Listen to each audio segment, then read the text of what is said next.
Press and Harvard itself, and thank you, Juliette, for moderating. When I read Juliette's bio before this event, I just thought that Maajid and I should be asking her questions. So if you go back and read her bio if you ignored the preamble, because it's very impressive. So yeah, I had been studying philosophy and I've been kind of self-taught in religion for the decade of my 20s. I was very interested in religion and spiritual experience. I spent a lot of time in India and Nepal studying meditation. And a full decade reading in religious traditions, East and West. Decided to go back to school to do a PhD in what ultimately became neuroscience. I thought I would do a PhD in philosophy, but then I kind of got sick of hearing the philosophers wait around for the results from neuroscience labs when the conversation turned to the topic of consciousness and the nature of the mind, which is really the center of my interest. So I was in the middle of doing a PhD in neuroscience, actually studying belief at the level of the brain, using fMRI, functional magnetic resonance imaging, to study human beings believing or disbelieving various propositions. And then people started flying planes into our buildings on the basis of really explicitly held religious beliefs. So my career as a writer, really the first few books, is what 9/11 did to my intellectual life. Essentially, it kind of preempted my research in neuroscience.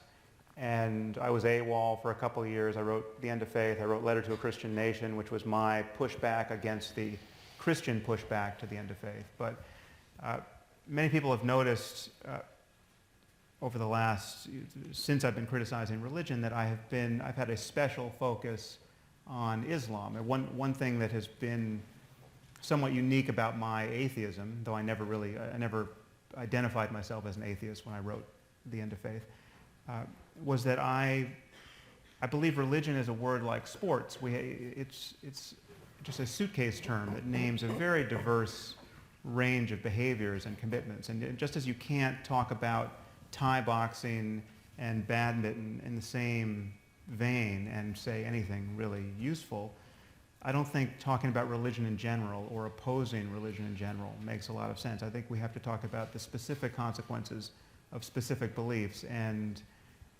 I don't think I'm alone in worrying that there are specific beliefs within the tradition of Islam that are uniquely powerful and mobilizing and divisive at this moment. And we're not up here to talk about the Methodists or the Mormons or the Jains or the Quakers, and you can extend that list rather far, and there are reasons for that, and they're not just born of the misadventures of the U.S. in Muslim lands. There are theological reasons, there are historical reasons, and so I've been riding this hobby horse for a while, and then met Maajid in a really inopportune context that we describe in the book at the beginning. It was actually at a debate that he did against my friend Ayaan Hirsi Ali, who's here.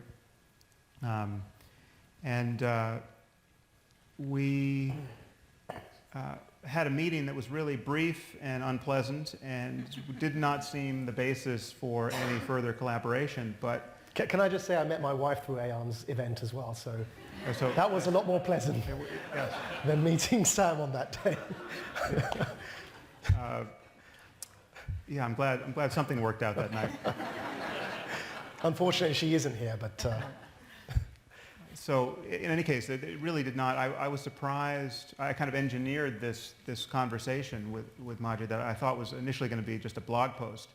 I got on the phone with him, and we just rolled tape and just watched what happened. And we started having such a productive dialogue that I thought we really should write a short book. And it's been a pleasure to collaborate with him. And the liberal or regressive liberal pushback against our effort that no doubt we'll talk about has really been amazingly cynical and ugly. And there are people, I don't know if we should name these people or not, I'll let Maajid decide, but one person on Twitter who has some platform called Maajid my lapdog. He talked about what an obscenity it is that a white non-Muslim like me would think that he could write a book about how to reform Islam, and then when someone pointed out that I had a co-author on this book, Maajid, he called Maajid my lapdog. Well, if you read the book, you'll see that if anything, my views and my way of speaking about this problem have been more modified than Maajid's by our collaboration. So it's a very interesting context in which we're having this conversation. So based on the substance of the book, let's just begin with whether, what is Islam? Because you raise a particular question at the beginning of the book. Is it a religion of war or peace? And there's one narrative, which is it's been hijacked by radicals and extremists who are purporting to be of a certain faith and acting in ways that we all see on the front pages of the newspaper. But there's another way of thinking about it, which is that what we're seeing or what people are saying is at the core of the religion. So I'll ask you bluntly what you ask in the book, which is Islam a religion of war or peace? Well, I'll take the first whack at that. I think we have different instincts, I think, Maajid and I here, and my instincts for many conversations now are to defer to his instincts, because I think I had no interest in winning the debate for atheism against religion in my conversation with Maajid. I was not trying to convince him that there is no God or that it's illegitimate intellectually to think that the Quran is in some sense, a divinely inspired book. That's not my purpose, and though I still hold those views, the real purpose of our collaboration is to figure out some path forward, politically and intellectually and ethically, to arrive at a future where we're not seeing the kind of mayhem and callousness and divisiveness born of religious differences. And so, but Maajid takes the line in the book that it's neither a religion of war nor a religion of peace, it's a religion. And all religions have their toxic and their benign aspects. And it really depends on just what you emphasize. I'm a little more, I think if you just catch Maajid at that moment, if that's all he says, what he's saying is indistinguishable from many apologists who are actually playing hide the ball with the articles of faith here. People like Reza Aslan and people who are well known to just dodge the matter and who think that it is tantamount to bigotry to single out Islam for any special attention at this moment in history.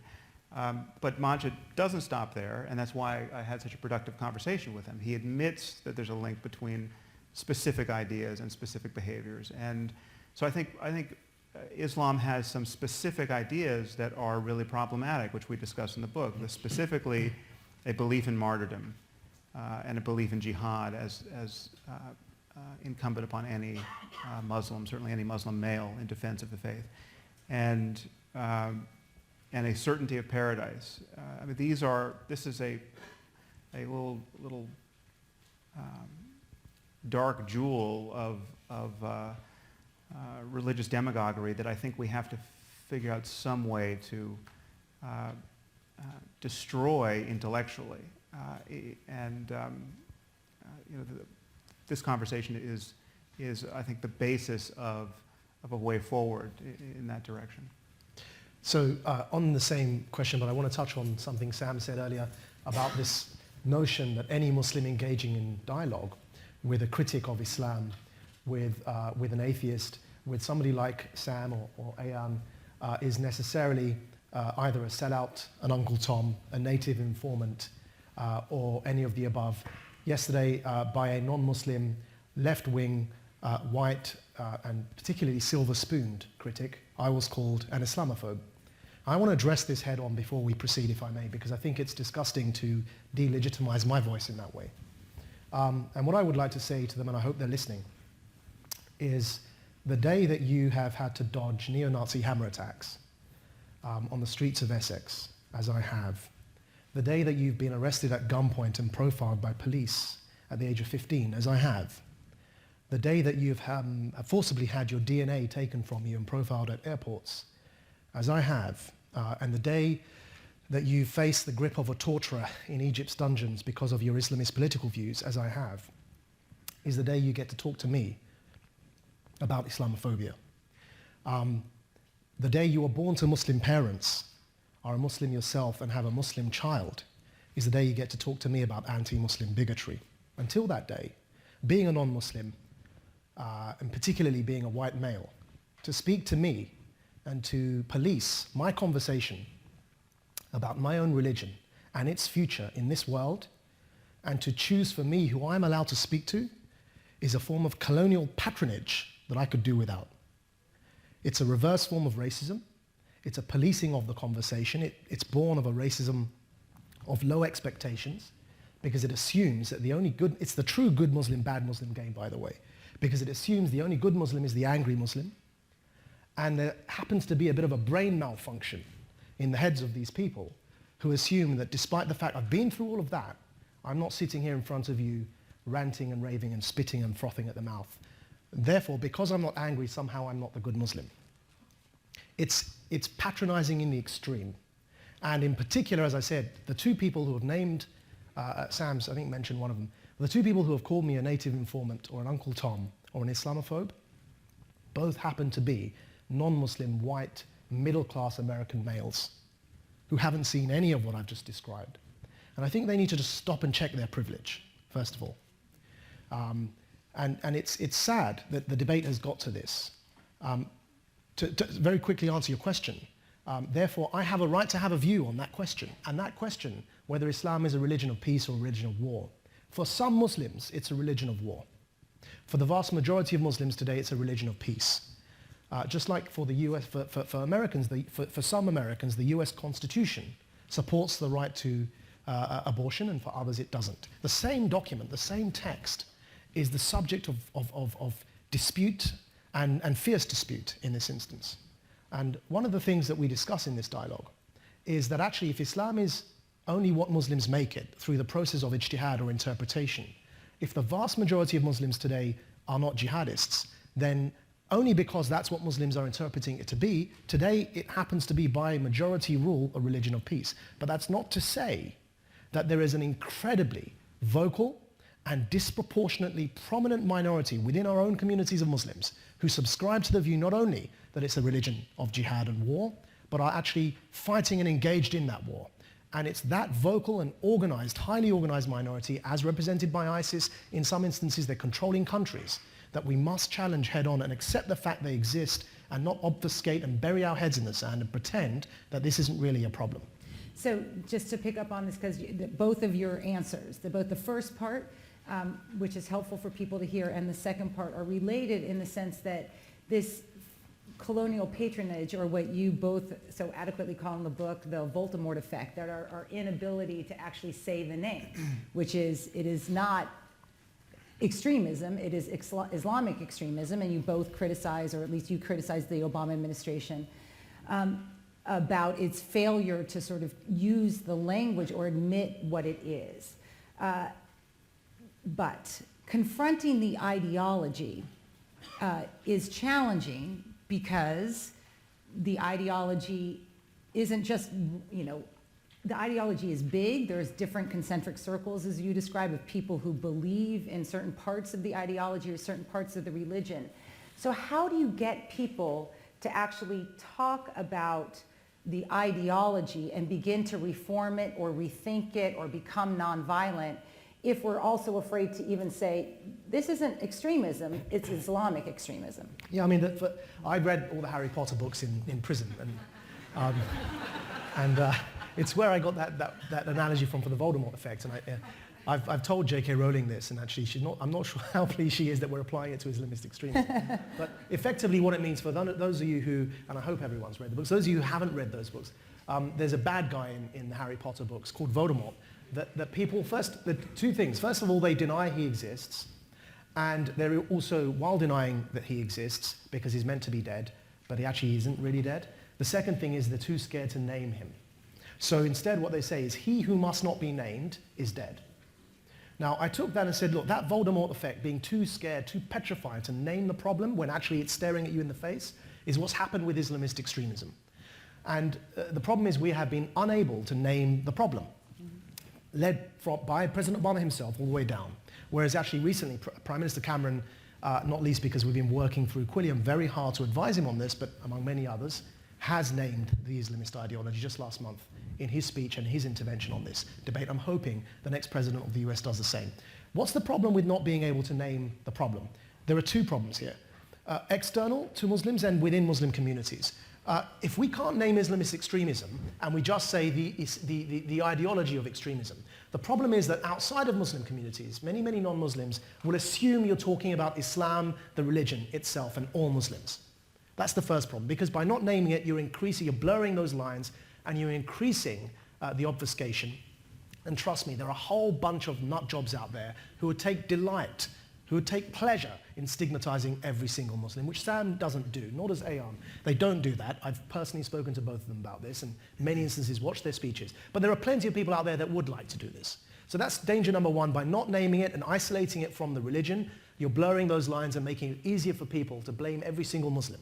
The danger within Muslim communities is that by not naming the problem, we are disempowering the voices of those reforming Muslims who are attempting and struggling, who are vulnerable within their own communities and who are struggling to bring about that reform dialogue within Muslim communities. We are disempowering their voices.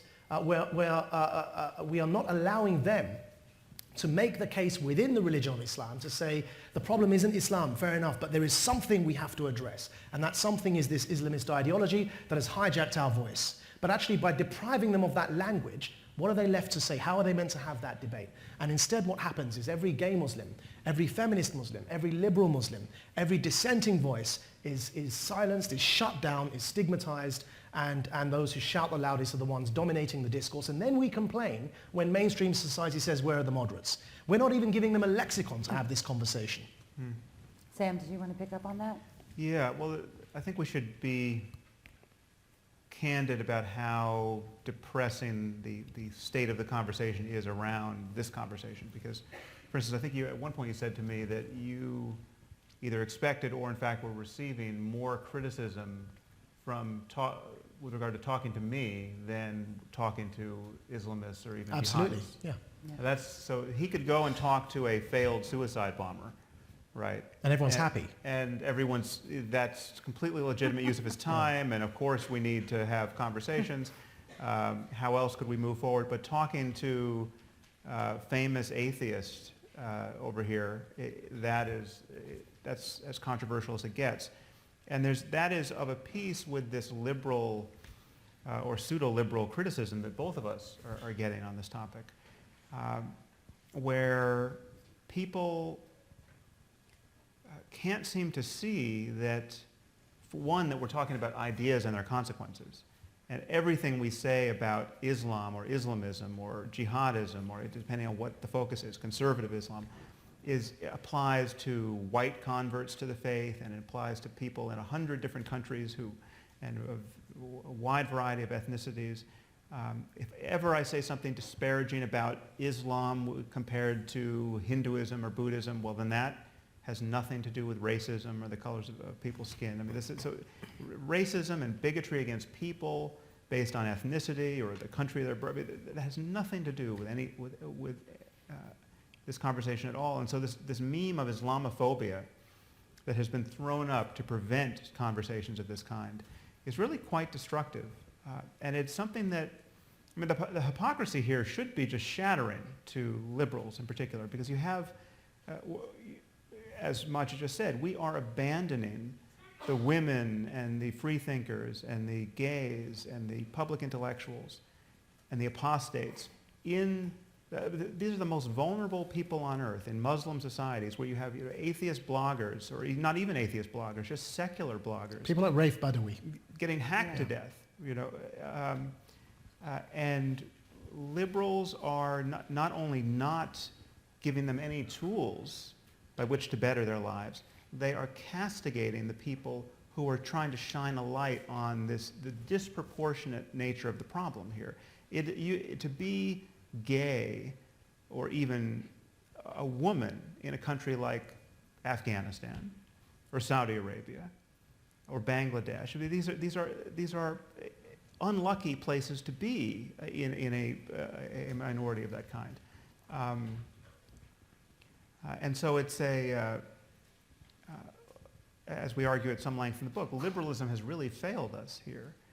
And it's not, and you can criticize Christianity all you want, and liberals will never bat an eye. You can criticize Mormonism all you want, but the moment you try to shine a light on the problem of, I think, appropriately described as Islamism for this conversation, just the full armamentarium of political correctness and cries of racism just hits you full in the face, and it is a thankless job. Nobody wants to do this. Nobody wants to have this conversation because it is so poisonous, especially on college campuses. One of the good things that's come from, for me, that's come from our dialogue is that at least I'm sensing that the emphasis has shifted from one about the metaphysical conversation about whether God really exists or not, to the political and social values that we need for just and stable societies. And that's where I'd like to see the conversation go. Because I think the metaphysical conversation about whether God exists or not is less interesting to me. What's more interesting is that you can have the Church of England in the United Kingdom, but they won't be chopping people's heads off, and they won't be lashing people like Raif Badawi just for writing a blog in Saudi Arabia. And so if we can get to that stage, then we can have these conversations without fear of attack and and lynch mobs coming to the door. So I'd like that emphasis, and I think this book leads to that. I don't know if you agree, Sam, but I think that what comes from this dialogue is that the emphasis is very clear and loud, is on reasserting liberalism and civil liberties and human rights that cut both ways. Not just in favor of minority communities, but also in certain instances, minority communities have responsibilities to others, to mainstream society, to reciprocate those civil liberties in their interactions. And I think that's the focus that I'd like to continue through these dialogues with others, to make it sort of a real focus on liberalism and values and ideas rather than whether God exists or not. But Sam, I think that's right, and the substance of the book gets into that. Sam, though, you highlight in the book that the two basic tenets of Islam, it's hatred or rejection of infidels and this notion of a post-earth paradise, means that linking Islam with liberalism, right, with gay rights, women's rights, whatever you want to call it, may be desirable, but it's essentially based on a pretense. It's essentially intellectually dishonest. Is that fair, or do you think that they are compatible? Well, the path forward that Maajid really found in our conversation, and you'll see that it took some effort to convince me to sort of follow him through that keyhole-sized aperture in this just wall of medieval ignorance, is that basically that by the lights of Islam, there is no true Islam. There's no pope. There's no place to stand within Islam to say that your view of the faith is the truly canonical one. And so there is a radical kind of pluralism there, which reformers can take advantage of, where you can say, listen, there's whatever, you can be as doctrinaire as you want. You can be right of Mullah Omar in terms of your theological commitments, but what you can't be is someone who thinks that applies to all Muslims for all time. Now, I remain quite skeptical that we can have conversations with people of Mullah Omar's sort.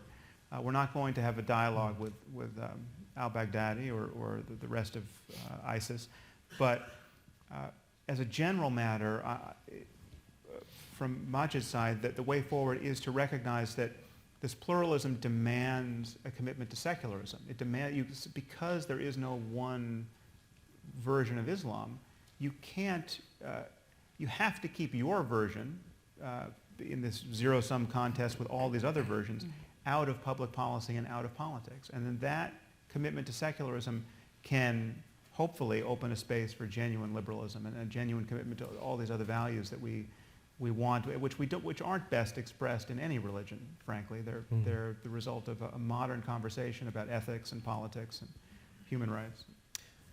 Yeah, I think you've just done a wonderful job summarizing my stance there, so I won't repeat it. But I think it's important, if you read the dialogue, you'll see that there are some surprising positions that traditional Islamic theologians have taken, which have been very literalist stances, but have led to very liberal outcomes. I'll just mention one, and I think it's important at this stage for me to say, look, I'm not a religious leader.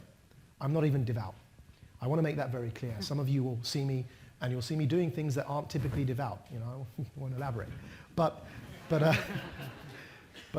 that's because I don't claim to be devout or religious. I am a Muslim who is not devout. Secondly, I don't speak on behalf of all Muslims. I'm not a leader for Muslims. I'm not a religious leader. I'm not a community representative. In fact, I find the whole concept of community representatives troubling and problematic. In particular, they tend to be aging men, greying men who are especially socially conservative, who deign to speak on behalf of everyone. So I don't subscribe to that model in the first place. So I don't want anyone to think what I say means all Muslims must think this. But that's part of the beauty, you see. That's exactly what I'm advocating, to open that debate up to pluralism. We have within Islamic history and theology a concept, because there's no clergy, as Sam mentioned, that if anybody subscribes to a religious injunction and they are correct, they get 2 rewards. فَلَهُ أَجْرًا. And if they are incorrect, فَمَنْ أَخْطَأَ فَلَهُ أَجْرٌ. They still rewarded 1. Because that process of legal interpretation from the scripture is not wrong if you're legally qualified to do it. And the rest of the people, known as the awam, the followers, the muqallideen, those who follow a theologian, aren't judged for whichever option they choose. So there's one example I'll give you from the dialogue that I mentioned in discussion with Sam. And that is that from the earliest exegesis of the Quran, from the earliest tafsir, the Hanafi school of law, comes a man known as Abu Bakr al-Jassas, who was the first mufassir, or the first exegete of the Quran, to elaborate and explain upon its meanings. And he took a very literalist view of the word khamr in Arabic, which is commonly translated today to mean alcohol. He took a very literalist approach to that word, and he didn't budge from its linguistic meaning, which was, and everyone concedes this point, by the way, that originally khamr only meant grape wine, the wine from grapes. It doesn't mean whiskey, it doesn't mean gin, it doesn't mean beer, it only means the wine from grapes. And the early Hanafis, which was the first school of jurisprudence, I must emphasize, the closest in the times of the Prophet Muhammad, peace be upon him, say that therefore every other form of alcohol is legal apart from grape wine. Now that sounds like a particularly outright position today when considering where the state of affairs are for the vast majority of Muslims who don't touch any form of alcohol. But I give this example not to take a position on it, but simply to emphasize something. And that is that form of pluralism that existed in those early years, that has been lost because of the rise of both fundamentalism and Islamism, and I distinguish between the two in the dialogue. The only way forward is for us to recognize that. And of course, relative to medieval periods, it may have been good, but actually there's a lot in the medieval time that we don't want to reclaim. But we have to just recognize that exists, because no one has the right to claim that they have the definitive view on any scripture, on any text. So the logical conclusion from all of this can only be secularism, because there's no pope in Islam. And that's essentially, in a nutshell, what I'm arguing in the dialogue with Sam, and what I hope that Sam has kind of recognized in what I'm saying as well. Maajid, I know we have to go to questions soon. I want to ask you, though, about grievance and what you hear, and I know there's no single spokesperson or whatever, but and violence. Because I think from the perspective of people who are from the United States, who see what's going on in the world, the linkages between wrong linkages between the religion and the grievance that then leads to grievance of US policy, grievance of Iraq, grievance of Afghanistan, whatever it is, to then violence, seems to be a straight line. So what do you say to the person who says, look, people can be, annoyed at the US for all sorts of reasons. Why is it only one religion that actually takes that grievance to violence and therefore requires all sorts of, policies by the United States for good or for bad, which then leads to a new level of grievances, which then leads to more violence? So just for those who aren't familiar with these debates, which in the policy circles, as you're very familiar with, are quite common, the question is whether radicalization is caused by foreign policy grievances, and therefore do we need to change our foreign policy, or is it caused by, say, ideology and something else entirely, and therefore we need to address ideology? What I say is that human beings react to circumstances differently, We're not all the same. We're social animals. We're not like water. We don't all boil at 100 degrees Celsius, and we don't all freeze at 0. And so actually the best way to explain this is it's usually radicalization is due to a combination of factors. There are 4 factors I name in the dialogue with Sam. I talk about grievances having a role in that. If somebody's not angry, they're not going to look for an alternative form of discourse in the first place. So there needs to be an anger there. So there's an element that the grievances play a role. Then there's an identity crisis that comes about. Then there's a charismatic recruiter as a third factor. And the fourth is the role that the ideology plays. But this overly simplistic view that because I'm angry at US foreign policy, it means I'm going to blow something up is a terrible, terrible racism of low expectations of Muslims. It assumes that a brown young Muslim man, because he can't handle his anger, is just going to blow something up. It's a terrible explanation for what's going on. And actually Islamists promote it because they want US foreign policy to change. They tell us that all the time. Bin Laden's speeches were all about changing policy towards the Middle East because he wanted to stop the support for Arab regimes so that he could overthrow them, as happened eventually with the Arab uprising. So it's no surprise Islamists peddle this myth, but it's actually particularly worrying when those on my own political biases, the political center to center left, peddle this myth. Because the problem I have with it is the following. Look, I opposed the invasion of Iraq from a jail cell in Egypt. I've always been opposed to the Bush Jr.-led invasion of Iraq. But what I can't do is say that that's the reason ISIS exists. Of course, there's a contributing factor. We can't say that it's got nothing to do with it. But what I can't say is that that's the reason, that's the cause. Because if you think about it, you follow that logic through, why on earth are ISIS enslaving and raping Yazidi women en masse? What did these poor Yazidis do to anyone, anywhere? Which country did they invade? Or if you go to Afghanistan and look at the Taliban, what is forcing a man to grow a beard at the end of a lash of a whip, or forcing a woman to cover her face and her entire head, or stoning her to death because she's holding hands with the wrong person? What does any of that have to do with any invasion of any country? So there's something a bit more going on here, and it's too simplistic just to put all the blame on foreign policy mistakes. And of course, America, when it intervened in Kosovo to save the lives of Muslims, never got the credit for that. So this is a very simplistic worldview, and it needs to be challenged. Sam, picking up on Maajid's point, for a well-known atheist, why are you engaging in this conversation? I mean, what is it that would be, let's say I know you're not in politics, but that you would want to see change because of this conversation? Or is it just a good conversation to have? Well, I think this is the political and ethical problem of our time. I mean, in the largest, most generic sense, I think the contest between good ideas and bad ideas, and the contest between good methodologies at arriving at ideas and bad ones, I think that is the most important distinction to get right, both personally and at the level of societies. And religion at this moment has a monopoly on being able to promulgate bad ideas without the usual collisions with clear thinking people in the world. There's a taboo against criticizing bad thinking, illogical thinking, false claims to evidence, false claims to knowledge.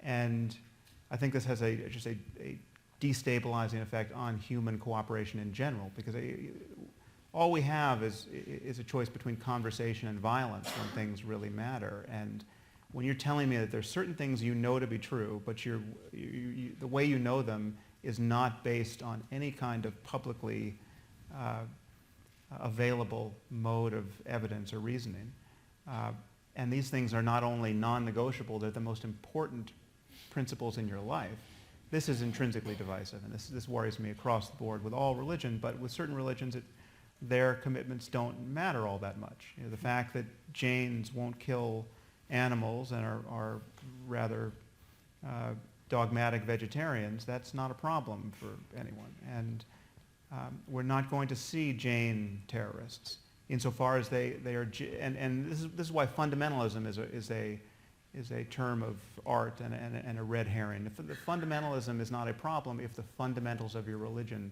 are totally benign. The crazier you get as a Jain, the less anyone has to worry about you. And that is rather obviously not true of Islam as a religion, nor is it true of many other religions. But Islam has a few variables that we've just touched on briefly that are uniquely problematic. And if I could just touch on this notion of grievance that Maajid just discussed, I think we also have to admit that certain grievances really are just born of religion. They really are just theological. And if you push back hard enough on the theology, discredit the theology, that is what you need to do to contain the risk born of these grievances. And so, drawing cartoons about the Prophet Muhammad, right? Now, if I took out a piece of paper now and drew a cartoon, a stick figure, and said, "This is Muhammad," it's not implausible to worry that the rest of my life will just be this deranged attempt not to be killed by some religious maniac who thinks I have crossed a line there. There's only one religion on earth today that is doing that to people, and this is not based on U.S. foreign policy. It's not based on anything other than specific religious ideas. And that what liberals have, where liberals have grown confused on this topic is they think there's some tension between free speech and freedom of religion, whereas there's not. If your free exercise of your religion requires that I follow its precepts, that's not freedom of religion. That is theocracy. Right? So, and there's nothing I could say on this stage tonight that infringes upon anyone's freedom of religion. There's nothing. People have the political freedom to practice whatever faith they want in this country, and we all, as just sane participants in a civil society, have to recognize that all of these religious ideas have to be on the table to be criticized, mocked, satirized, and that has to be the line between free speech and its erosion. That, for me, is the most crucial line to be very clear about. Yeah, what we say, there's a maxim that we use in the dialogue that no idea is above scrutiny and no people are beneath dignity. Just to touch on the point Sam just made, scrutiny, satire, critique of any idea must necessarily be not only allowed but actively encouraged. That doesn't mean that we pick on individual Muslim people. That's anti-Muslim bigotry. Let's put away the term Islamophobia. It's unhelpful. Because the term Islamophobia is used to silence the debate, as it has been done with me by a non-Muslim, interestingly.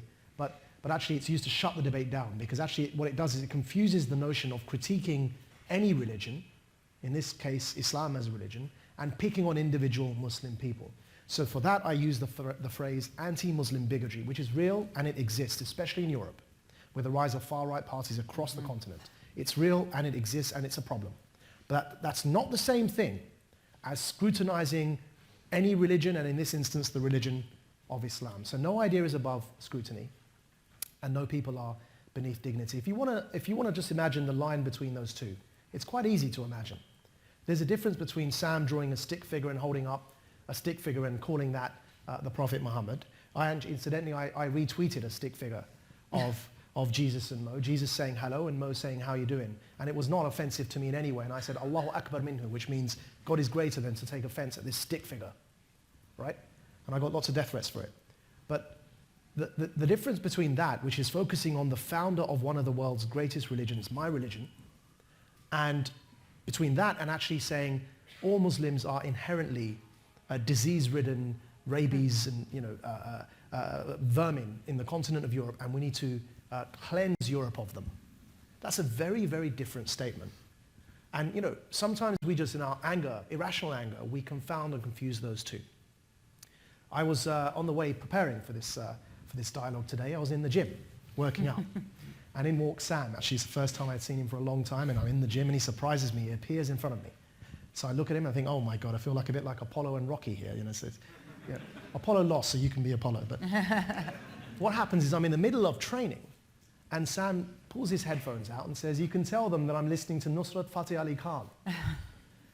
Now, for those of you who don't know, Nusrat Fateh Ali Khan is a very great and late Pakistani Sufi mystic singer, respected across the world by some of the best musicians, including the Beatles, had great reverence for his music. And he's a Sufi leader in Pakistan. I happen to have him on my iPhone as well. But the reason I mention that is here's Sam Harris, who's often accused of anti-Muslim bigotry. Let's put aside the fact that who on earth trains to Sufi mystical music in the first place, right? I mean, there's me with techno dance going in my head while I'm trying to lift these weights, and he's listening to very, very calming, soothing Sufi Muslim music while he's training. But putting that aside, you know, here's a man who's often accused of anti-Muslim bigotry, listening to Sufi music. Now, that's because he understands the difference between scrutinizing an idea and having or harboring anti-Muslim bigotry as a person. And if he didn't understand that idea, he would not be listening to one of the greatest Sufi mystics and musicians that Pakistan has ever produced. Instead, he'd be boycotting that man because he's a Muslim. And I think it's important just to emphasize that point and make that distinction. On that note, I'm going to open up the microphones to whomever wants to ask a question with an emphasis on question. Please identify yourself and ask a quick question of one or both of the panelists so that we can continue the dialogue. You can go ahead first, sir. Thank you. And thank you, Maajid and Sam. Thank you both. Thank you. I Thank should you. do that first. Thank you.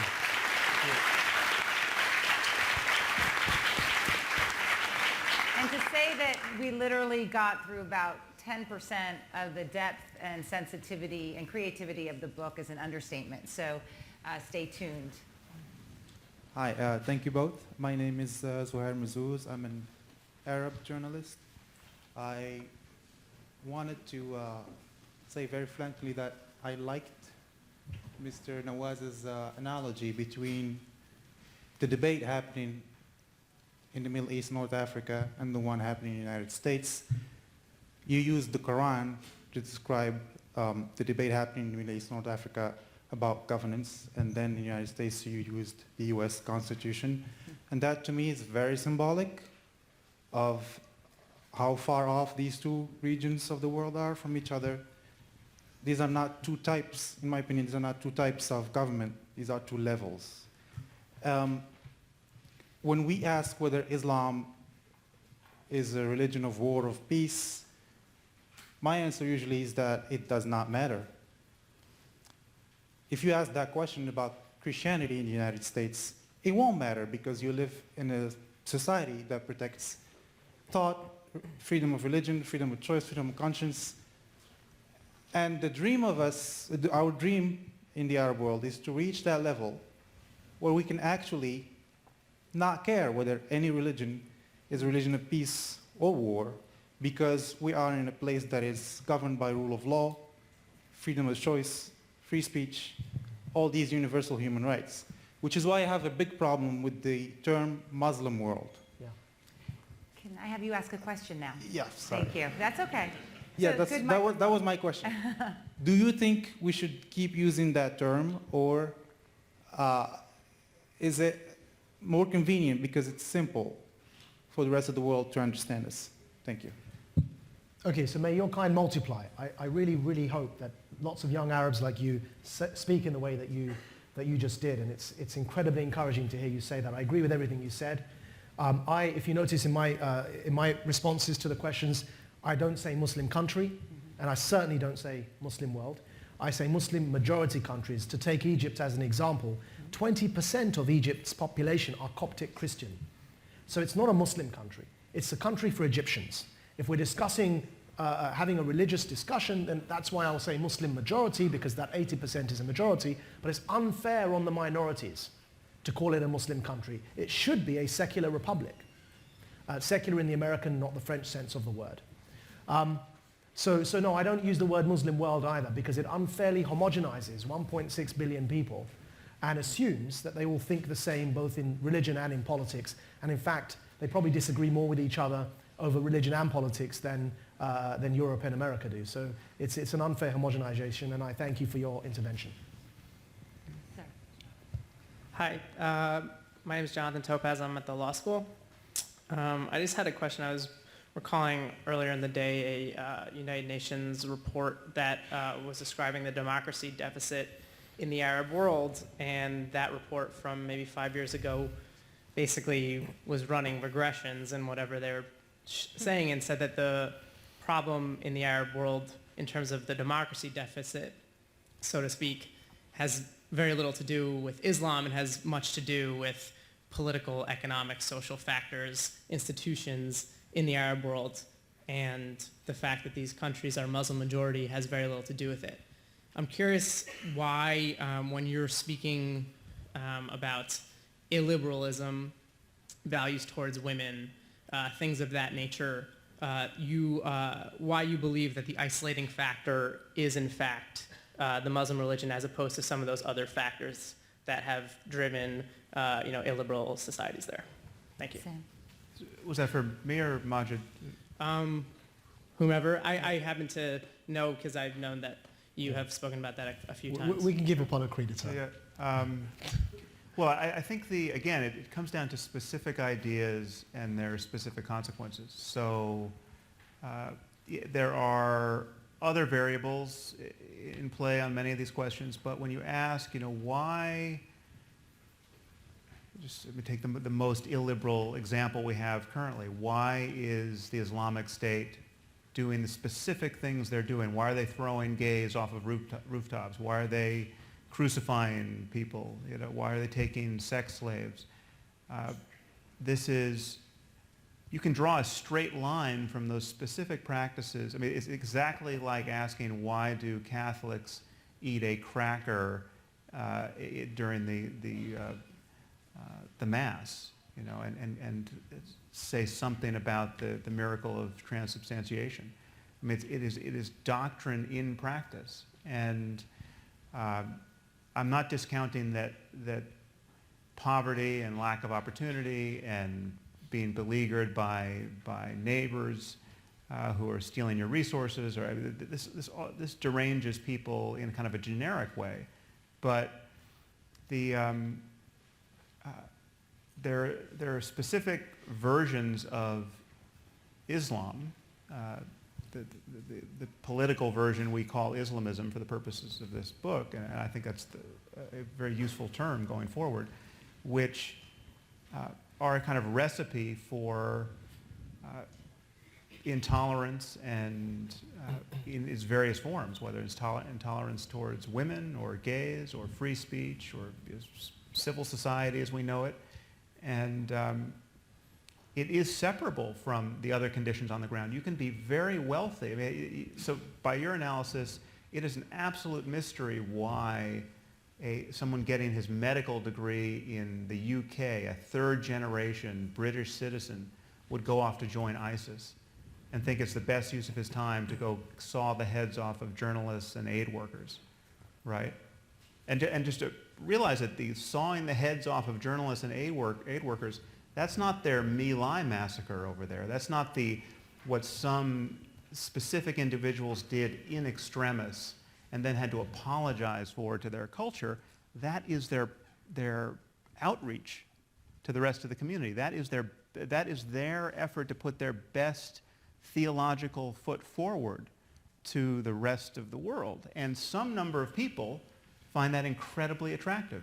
And it's not an accident, because you can go back to the texts and cash out those behaviors. And that's the problem we have to be honest about and deal with. And that's, there's a time and place not to spell it out in all of its gory reality.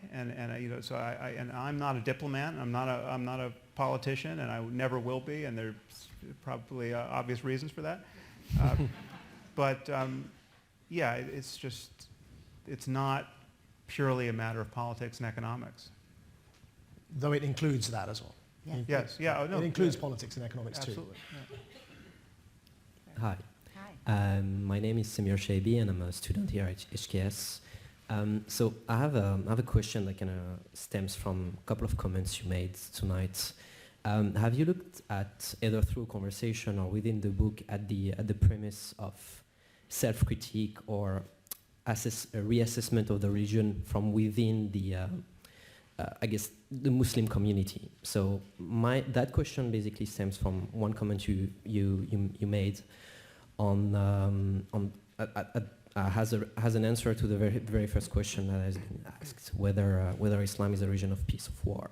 You said martyrdom is very much part of Islam, but I feel also that, caveat here because I'm Muslim, the religion can give us the tool of doing that self-critique.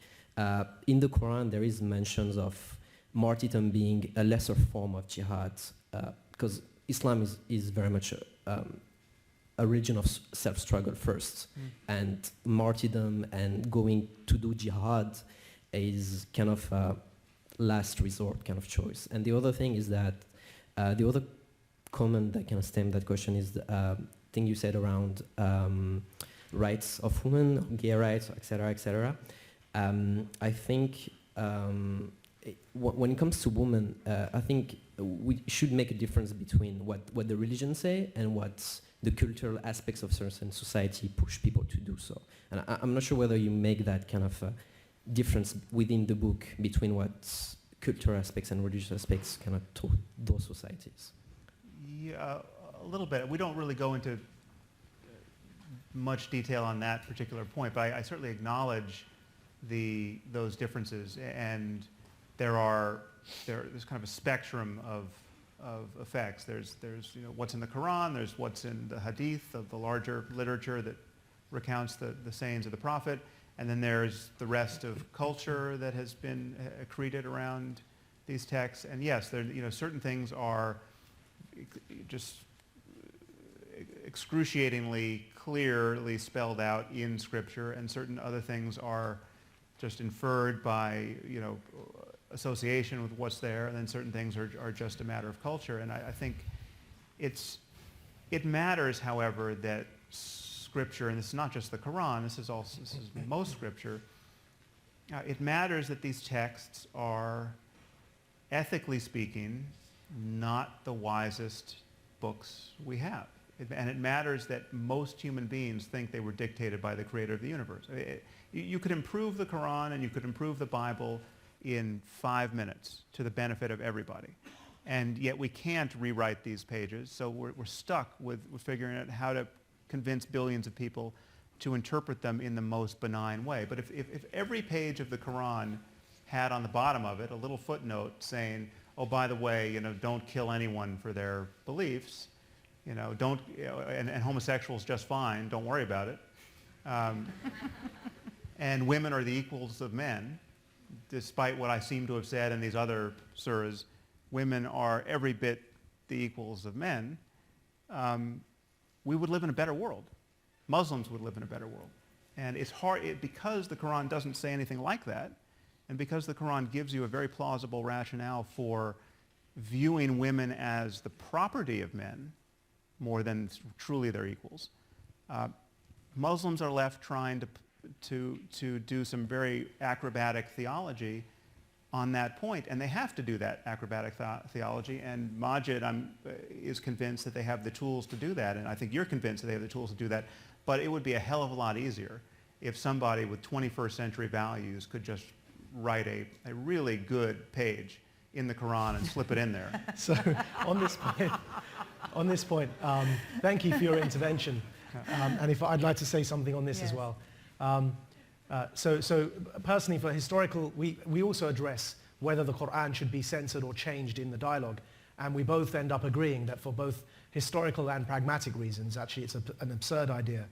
You want to preserve a historical document as it is. You don't want to start editing historical documents and pretending they never existed, because they have value in and of themselves. And that's me speaking just through a secular lens.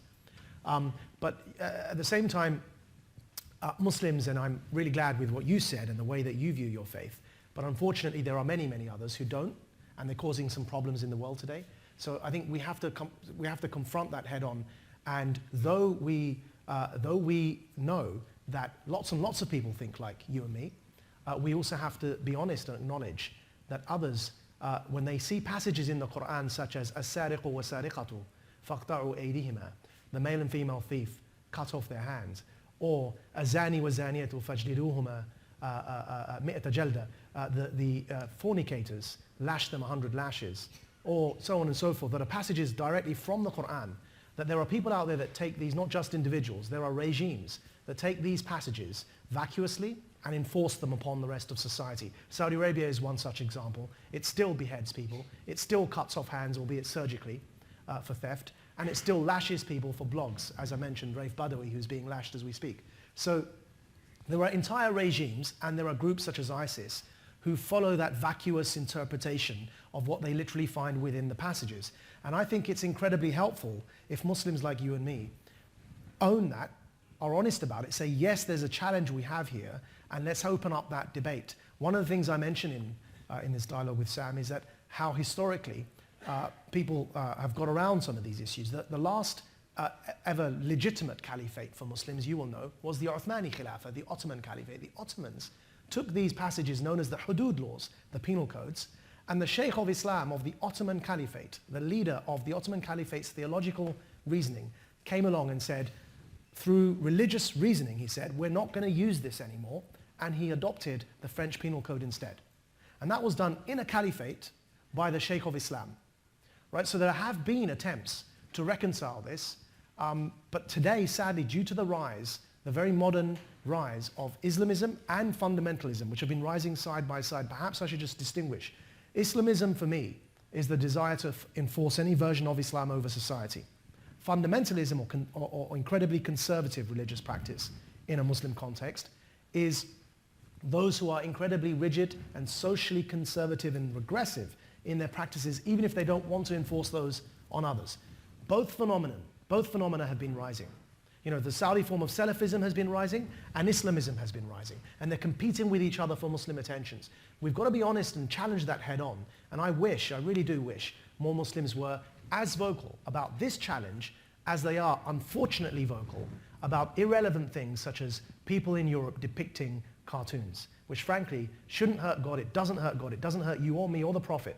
It shouldn't hurt anyone because it's a cartoon. But we'd rather burn buildings and kill people over that in Muslim majority countries like Afghanistan and Pakistan, where they're killing each other over cartoons thousands of miles away, than focusing their attentions on the self-scrutiny that you very correctly mentioned. They should be looking at their own societies and how to improve them. Thank you. So we are going past the allotted time, so I want to make sure, until I get the heave-ho, I'm looking over there. How about two more? And then, okay. So you, and then you were the first. And I apologize to everyone about this, but lots of questions. Go ahead. Hi there, my name is Connor Riley and I'm a junior at the college. And my question is for Apollo, but Rocky, you are welcome to hit me too if you are so Stuck. I forgot who I am. I'm Apollo? Okay. Yeah, I guess that's what we went with. So towards the beginning of the talk, you made a really interesting point about destroying an idea intellectually. But this is actually like fairly easy to do, like with colleagues and with papers and time. Like on an intellectual level, like defunding an idea is actually like not terribly difficult. But like it gets very difficult like when you're trying to do it culturally, and even more difficult when you're doing it on an individual level. Another example that isn't necessarily tied to Islam would be like global warming, right? There's overwhelming evidence from the scientific community that, you know, human behavior is affecting the climate. Yet you're going to have a group of the population who will sit there and no matter how much you speak to them will say that this thing isn't happening. So I guess my question for you, and maybe based on your experiences and based on conversations that you've had, is how, if you were having dinner with someone and you needed them to think a new idea that disaligned with something that was really salient to them, how would you structure a conversation space to get this person not necessarily to destroy this idea for themselves, but at least to think a new idea that might misalign with a belief they already have? Because like this is the problem. Like this is something that is catastrophic that I can't get around. Well, it's, as you say, it's a huge challenge, but it can be done. My inbox attests every day that it can be done. Many people think that based on, I don't know if it was George Bernard Shaw or Mark Twain, or I think they both alternately been credited with this quote, but you can't reason somebody out of something they weren't reasoned into. But you've practiced it a lot. Yeah, but that's just false. I mean, you can reason people out of their deeply held beliefs that they didn't reason themselves into, but they're just acquired with mother's milk, or they reasoned themselves into, and they can reason themselves out of it, just based on some continued conversation. And do you do that with questions, or you do that with stubbornness? Well, Because, you do it by continuing the conversation, and as long as, I mean, this is the crucial matter for me is, can we talk about it? There are certain people who are saying, listen, we can't talk about it. If you say X, Y, and Z, I'm just going to come and kill you, right? That's the really clear line between the 21st century and the 14th century, right? And we have to hold that line. And there are many, many liberals, far too many liberals, on this campus and every other, and in every journal, with prime offenders like The Guardian and The Nation and Salon. I mean, the people who are just giving away our freedoms with both hands, desperate to do it, and will condemn as a bigot anyone who complains. And so we have a battle for civilization right here that has nothing to do with suicide bombers. It has to do with people just totally losing the plot ethically and politically, and intellectually. But yeah, it's just you have to keep putting pressure on bad ideas, because that's the thing about bad ideas. They don't respond well to pressure. People have internal contradictions in their lives that they can notice because they're, do you think prayer works? Many people say, yes, absolutely, I think prayer works. And then you say, okay, well, we have a new airline where the pilots are just going to rely on prayer to land the planes. Tickets will be cheap, and you can Very cheap. Sign up. Who's going to sign up for that airline? If the pilot comes over the PA system and tells you that he's convinced that prayer is all he needs to land this plane, you're just going to see just stark terror on the faces of even the most religious people. And so that's a contradiction that can be pointed out. And we have to do that 1,000-fold and just keep doing it. But as you say, global warming, evolution, these are the jury's not out on questions, and many people just don't subscribe, and it's a failure of conversation ultimately. Thank you. I want to thank this young man for ceding the microphone over, and to you for a question, because we wanted to get a diversity of questions as well. So thank you very much for your question, the last one. No pressure, right? Thank you again. So my name is Rana Abdelhamid. I'm a student here from New York City. And I just wanted to go back to your point about just the anti-Islamic bigotry and hate crimes. So even though we can sit here and have a conversation about the difference between Islam, Islamism, and fundamentalism, oftentimes media does not necessarily distinguish between these things. And it's very easy for, like you said, right-wing groups to take these ideas and kind of continue to dehumanize the image of what a Muslim is, and creates, an increase in hate crimes, an increase in anti-Islamic bigotry. So I'm wondering what you would say to that, and how you're able to separate these things and have this conversation, especially within the Muslim community, when it's so hard to kind of fight that external battle as well. Thank you for your question. I recently wrote a column. I've just started the regular column for the Daily Beast, and my last piece was actually on the rise of bigotry across the spectrum. And I cite a statistic which is incredibly worrying, and that's the London Metropolitan Police have said that anti-Muslim hate crimes have risen by 70% within a year in London. Anti-Semitic crimes have also gone up to the point where government ministers are giving speeches about how concerned they are with the rise of anti-Semitism. I think bigotry across the board, because, and I tie it directly, personally I tie it to identity politics and the rise of identity politics, people seeing themselves as part of their group and all others as the out-group. I think that leads to division and bigotry, but that's another conversation. But on your question, it's certainly a huge, huge issue in Europe. Communities are being divided along these lines, and attacks are taking place against synagogues across Europe. We saw some of those violent attacks where terrorists once they finish attacking journalists, the very next place they go to is a synagogue, and start attacking Jewish people. We're speaking on Jewish New Year, and it's a huge, huge issue across Europe where, in France, Jews in particular, for example, don't feel safe. And then likewise, as I said, in London, if anti-Muslim attacks have gone up by 70%, women who look like you don't feel safe walking in the streets because they're worried about being attacked. And that could be my grandmother, who also wears a headscarf. So I can assure you that I have every concern and worry. As I said to those non-Muslims who are trying to police my conversation in this, look, I have a Muslim child. I have Muslim parents. I have a Muslim grandmother who covers her head with a headscarf. I'm directly affected by the rise of anti-Muslim bigotry, and I'm a Muslim myself. And I've been attacked. I've been profiled. It's a huge concern. My only issue would be that the way to challenge this is to throw open that conversation. I think the Voldemort effect, as it did in the Harry Potter books, I'll run with that analogy. If we don't name the problem, it increases the hysteria. And which was one of the genius aspects of J.K. Rowling's usage of this device, of creating an enemy that we're too scared to name, because it only increases the hysteria. If you can't identify what you're worried about, you end up generalizing about everyone.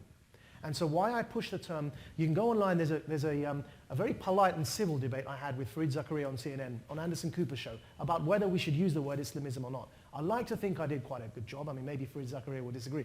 But actually, I elaborated on this point, that if we as Muslims don't isolate Islamism from Islam and then define what we mean by Islamism, and say Islam by definition isn't definable because it's a religion like any other. It has all the denominations and sects and interpretations and disputations that all other religions have. But Islamism is this thing here, and we define it as a desire to impose any version of Islam over society. And that's what we're worried about. That's what we're challenging.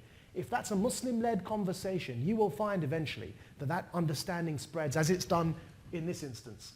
I like to think that Sam's conversation around this has developed more nuance since we began our dialogue. And likewise, I've developed.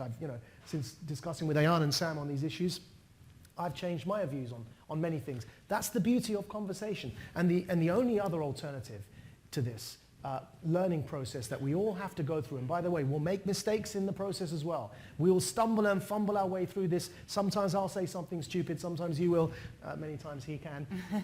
But by making these mistakes, we learn together. If our intentions are there to have this dialogue and get through it together, we'll make progress. The alternative is to shut the conversation down, to muzzle people, to prevent them from speaking. And all that does, and I've seen this from my own life experience, is it increases the hysteria, the division, the enmity, and then people do start generalizing because they're not allowed to speak about it.